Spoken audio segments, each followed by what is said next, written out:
G'day Larry. I hope the windscreen's not too dirty for you. Leon was supposed to wash the car on the weekend, but he managed to avoid it. I'll put him to work on that on Saturday. So I've just finished that tuning, and I've got to go to Burwood, but on my way I'll go past Bruce's house and see if he's there, see how his mum is getting on. I'm on Mont Albert Road. As you can see, it's autumn. Now on the left there, that shop, there's a cafe. That convenience store, we call them milk bars.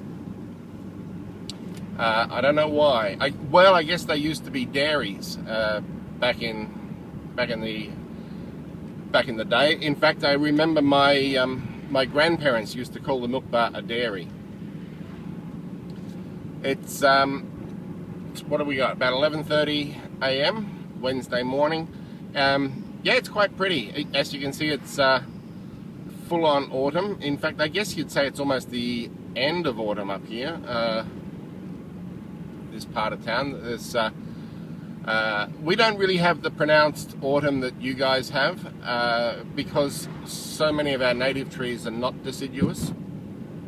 And I remember in Japan it was amazing where you'd see autumn, you know, that band of yellow and orange leaves, you would see that move up the mountain in a straight line.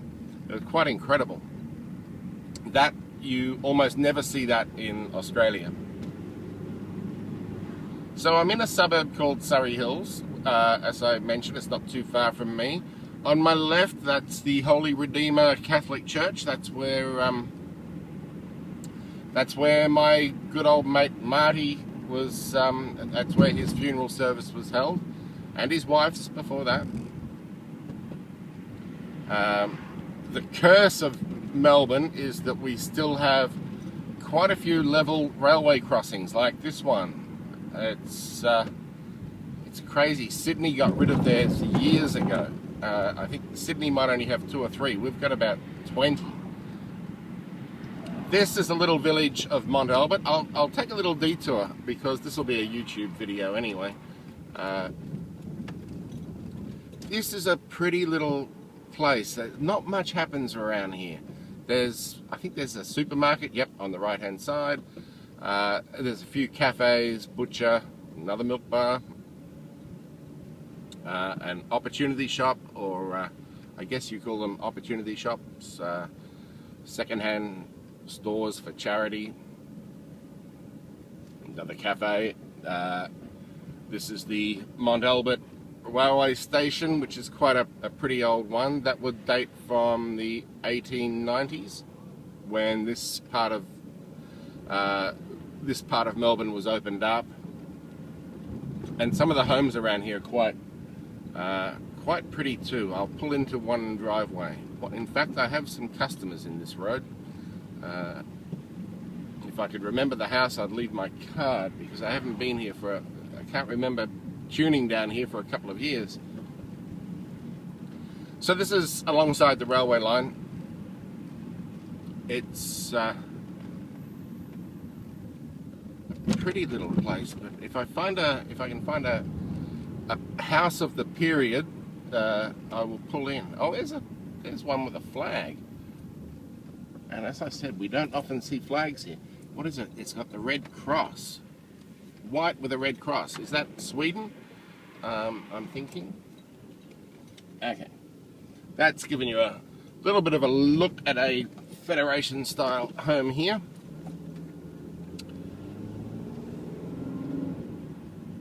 Some of these are quite stately. Like that one. Wow. Oh, can we see that?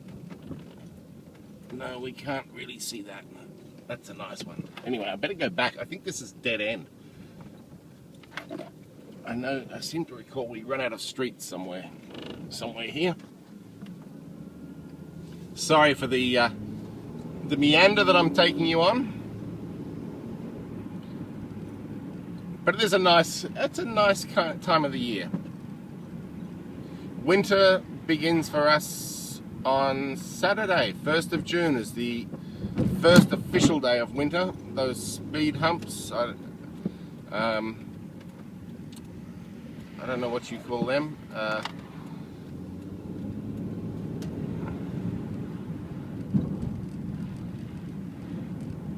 So yes, back to what I was saying. I'll drop in and see Bruce. He said he was going to drop by this afternoon, late this afternoon, and I think our other friend Rufa also said he'd drop by, so I guess we'll sit down and have a beer. That usually happens at around about 5 o'clock when we've all done our whatever we've had to do today. And after a quick visit to Burwood, I'm going to hit my bookwork again. It's like everything that you put off. Once you get going on it, you realise it's not so bad. Almost enjoyable. Speed limit on this road is 60 kilometers an hour, so that's 36 miles per hour. We have speed cameras everywhere. Speed cameras attached to parked cars on the side of the road, like these ones. They'll photograph you.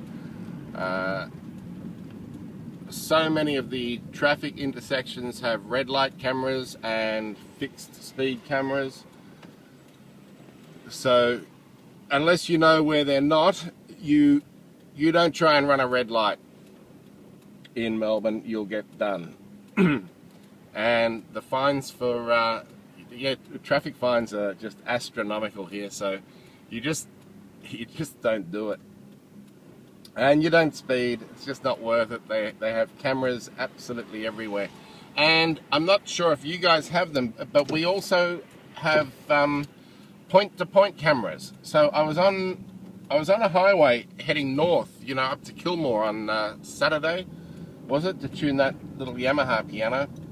And they have point-to-point cameras. So at one part of the highway, you'll go past the camera, and then about 10 miles further down the road, you go past another camera. So, and it will time you to go from one camera to the next.